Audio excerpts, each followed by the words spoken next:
going on, everybody? I am Mike Hughes, aka The Shy Kid, and you are listening to The Shy Kid Podcast, brought to you by iHeartRadio's very own Give Us a Shot network. So make sure you give us a like, give us a follow if you haven't already. We got amazing content coming at you all winter long, from NBA, WNBA news to football. We got the playoffs coming up soon. Cooper Cup. We're live right now, so the things I want to say about Cooper Cup cannot be said. But we're going to be talking about fantasy football and so much more. I'm excited to get into it, man. Excited to really start talking about everything Chicago sports related content. But let's get into it, man. Kyle Tucker news. The Kyle Tucker news broke the other day. I just finished talking at winter meetings with my guy Lance Brozdowski. You can catch him at the Marquee Network or on YouTube at Lance Brozdowski. Does amazing content.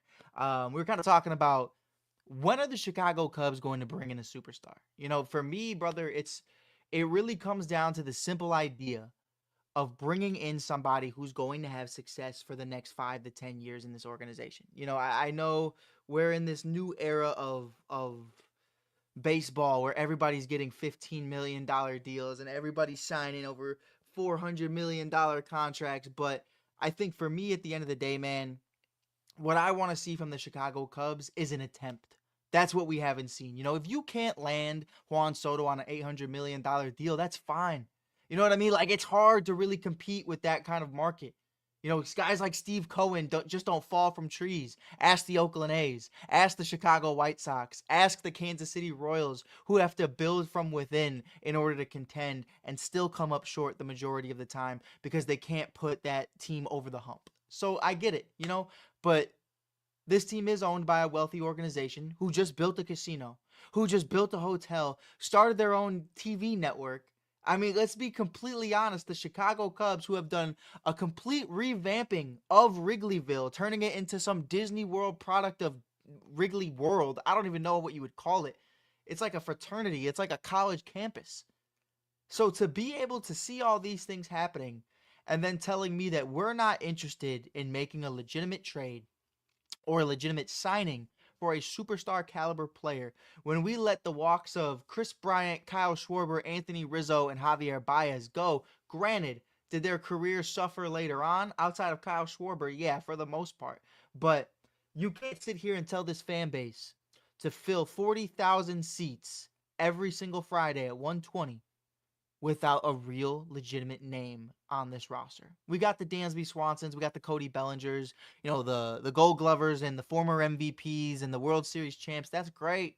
But they didn't do any of that here outside of the Gold Gloves. You know what I mean? Like, if we're being completely honest, we got a lot of guys who are B tier players. The Cubs are great at signing B tier players.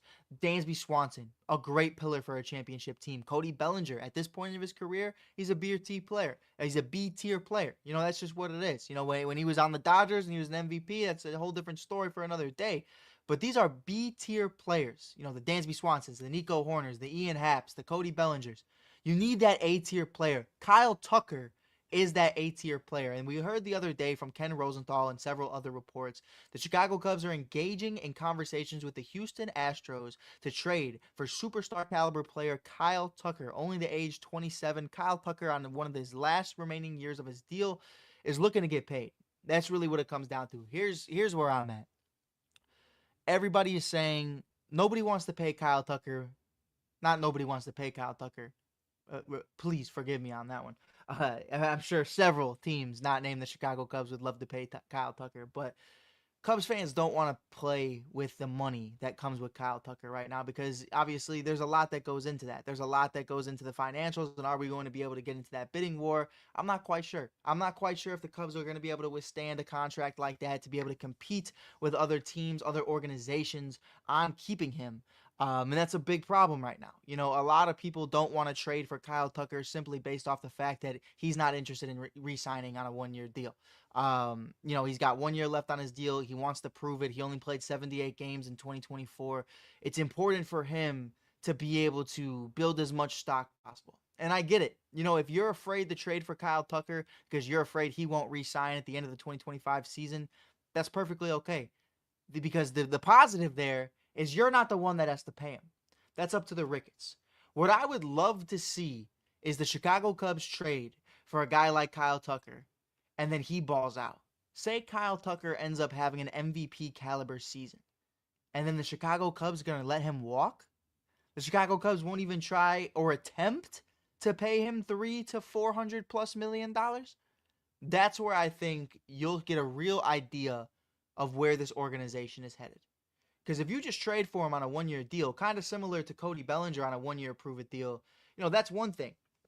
But if you let him walk, if Cody Bellinger didn't return to the Chicago Cubs after batting 300 in 2023, I mean, Cubs fans would have lost their mind. Cubs fans would have lost their mind, and that's just what it is. So if you're afraid for trading for Kyle Tucker, I'm sorry, I don't know what to tell you.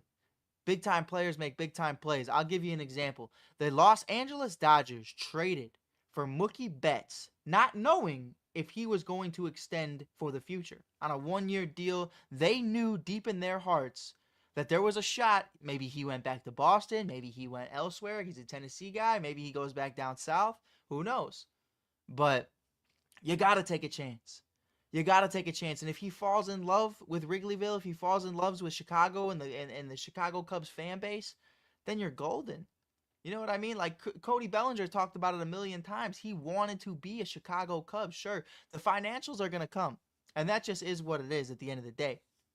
But to not take a chance on that, especially for me, whether Kyle Tucker re-signs with the Chicago Cubs or not, I think you get out of this skate-free pretty much. Because you're giving an example right now of what they could potentially trade away. Seiya Suzuki, Isaac Paredes, and either Matt Shaw or Cam Smith. That's what's been reported thus far. My thing is this. Let's look 5-10 years down the line. What do you think certain players are going to contribute 5 to 10 years down the line? Seiya Suzuki, who's already 30 years of age, one of the worst right fielders defensively in all of baseball.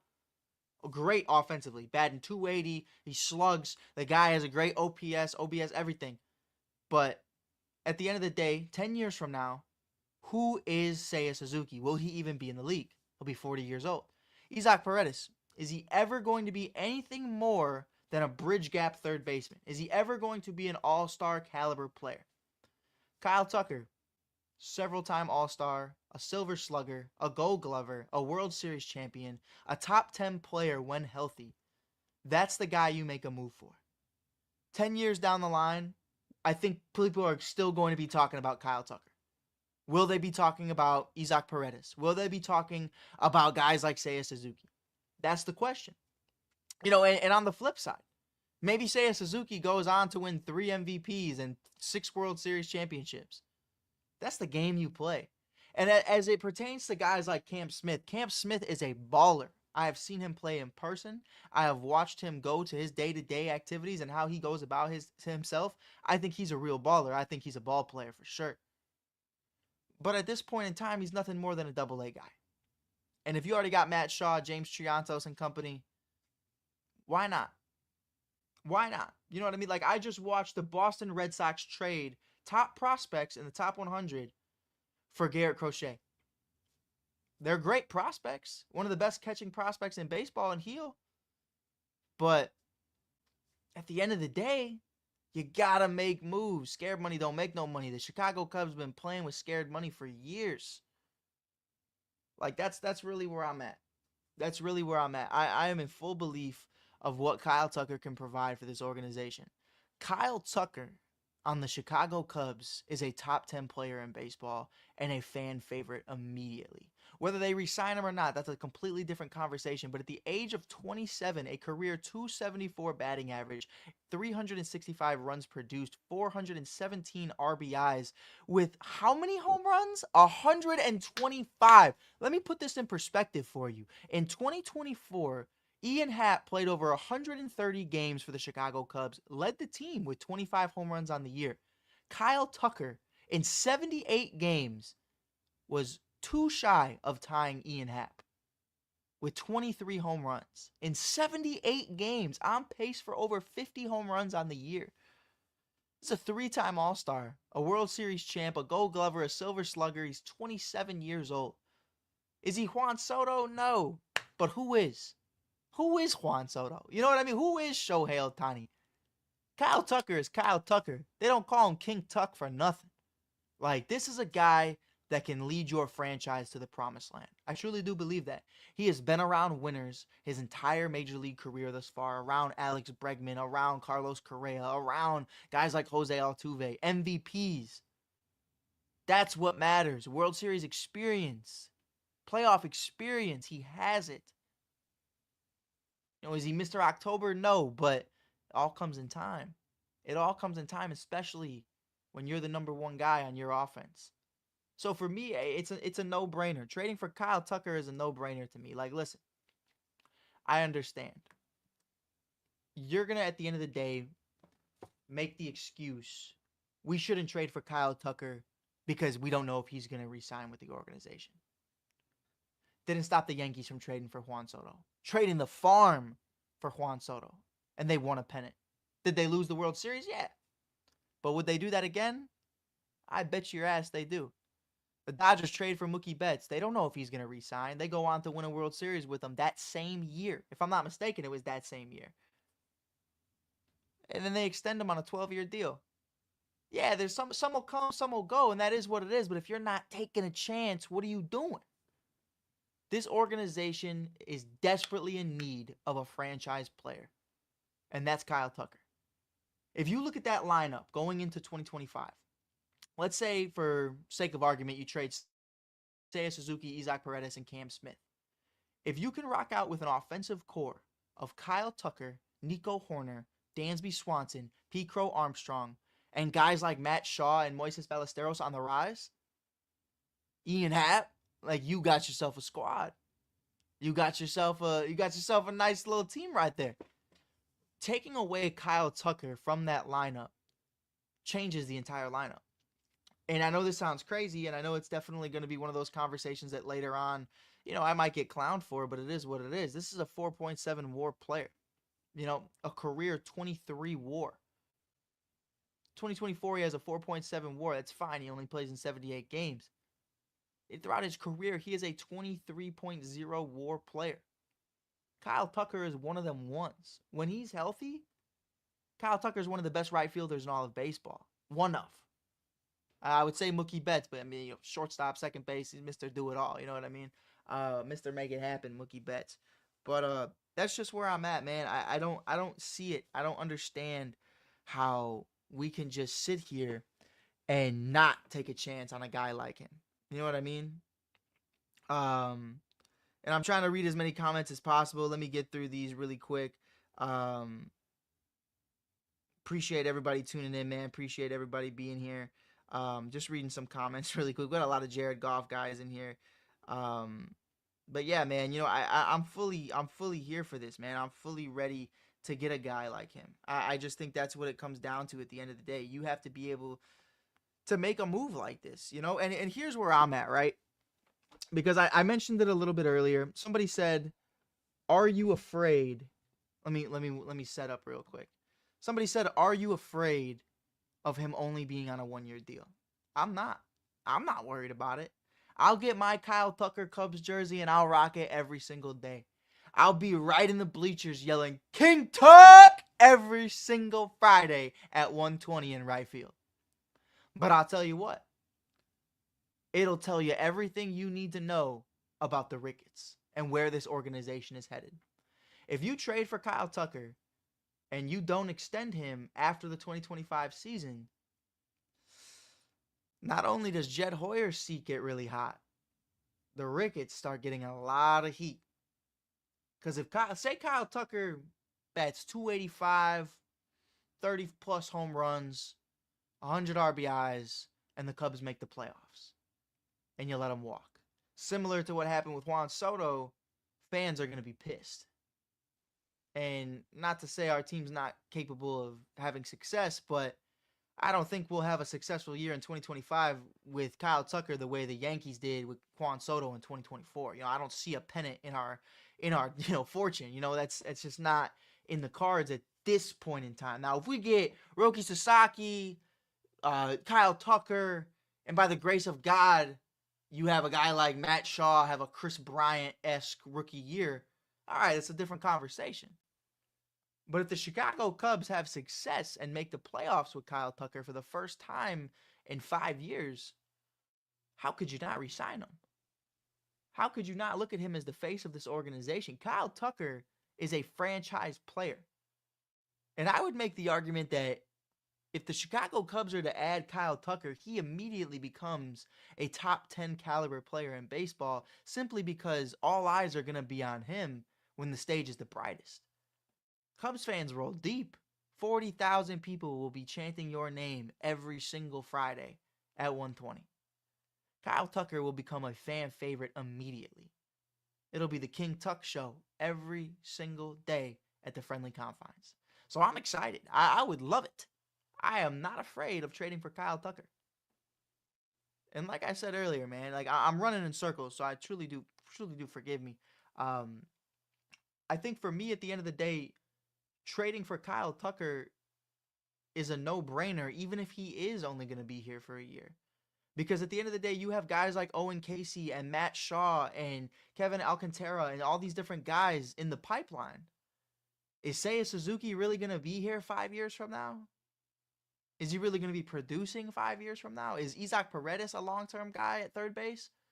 Like, those are all things you got to ask yourself. And if you were to tell me who's going to be on the Chicago Cubs in 5 to 10 years, Kyle Tucker, Isaac Paredes, or Seiya Suzuki, it's 100% Kyle Tucker based off of success and based off of production. He's 27 years old.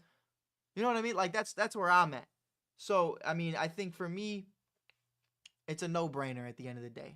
I keep running around in circles kind of talking about it, but what he would do for this lineup, I've thought about it a lot. I really have. You know, I was talking to my guy Lance the other day and kind of just breaking down what the future of the Chicago Cubs looks like and who that star is going to be. Who's the guy that gets the Chicago Cubs to open their wallets and spend $300+ million? Right now, the highest paid Chicago Cub of all time is still Jason Hayward. You know, that's sorry, brother. I'm sorry. There's no other way around it. You had guys like Mike Trout, Shohei Ohtani, Juan Soto, you know, Bryce Harper, and all these different guys coming through the pipeline over the last 4 or 5 years, and you didn't offer any of them a legitimate contract. You know, that's disheartening if you're a Cubs fan. So to go after a guy like Tucker, fine, maybe you don't want to extend him. Maybe you do want that 1 year to see what he could potentially be, similar to what you did with Cody Bellinger in 2023. Hey, if he pulls a belly and he bats 300 with 25+ home runs, that's an exaggeration, of course. If in Kyle Tucker's case, if he bats 285 with 30+ bombs and 100 RBIs and the Cubs make the playoffs for the first time since 2020, you better pray to God you re-sign him, because Wrigleyville will raise hell. You know? So that's where I'm at, man. It's a no-brainer. But we're about to hop off the live on Facebook and YouTube. But I appreciate you guys tuning in. Appreciate you guys being here. Still going to remain live on TikTok for a little bit, but that's really where I'm at, man. The Tuck Show better come to Wrigley Field, to a Friendly Confines near you. I'm super excited to see what the next 48 hours look like. Hopefully, next time we're live, we get to say that Kyle Tucker is on the Chicago Cubs. But until then, I'll check you guys out later. Peace. Give them a shot to do what?